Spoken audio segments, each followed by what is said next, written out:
When I interviewed Jeffrey Dahmer in 1994, his father Lionel had just written a book as part of his own painful journey to try and understand how his son became a serial killer.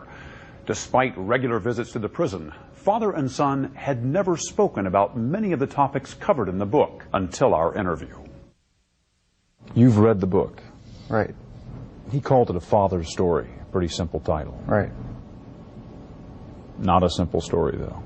No, not a simple story. Not one that was easy for me to read.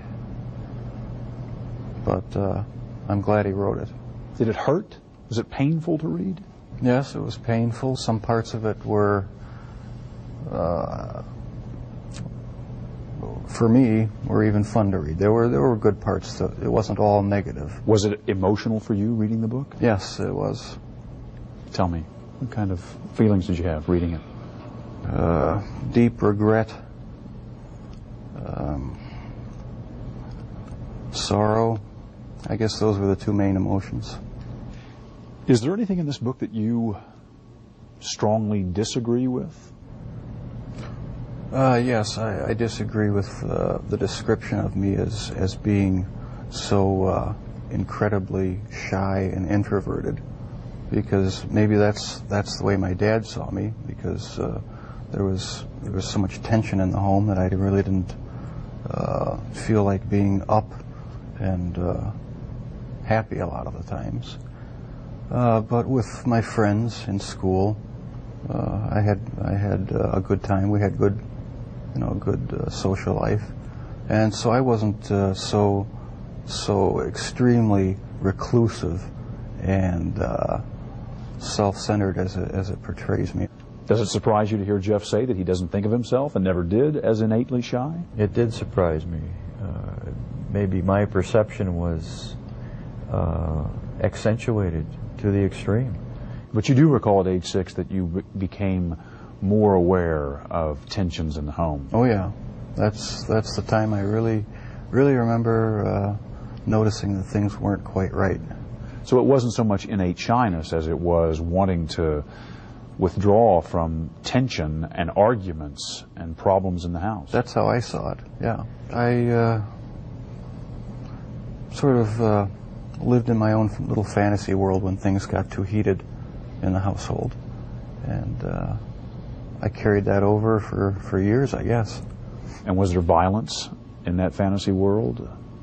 No, not early on? Not that, not the type that showed itself later, no. It was just my own little world where I had control. Was anger a part of it for you, Jeff? I had some anger. Probably every kid has some anger, about their childhood. It really wasn't a terrible childhood, though. There were a lot of good times. It wasn't a really terrible time. So pat theories about you as a serial killer striking out to get back at your dad, for instance, don't ring true to you. No, that has no truth in it. The only motive that there ever was to completely control a person that I found physically attractive, and keep them with me as long as possible, even if it meant just keeping a part of them. Did you know before you read this book that your dad had his own obsessions and fantasies, that he had thought about, that he had dreamed of committing murder, that he had had an obsession with fire and with explosives?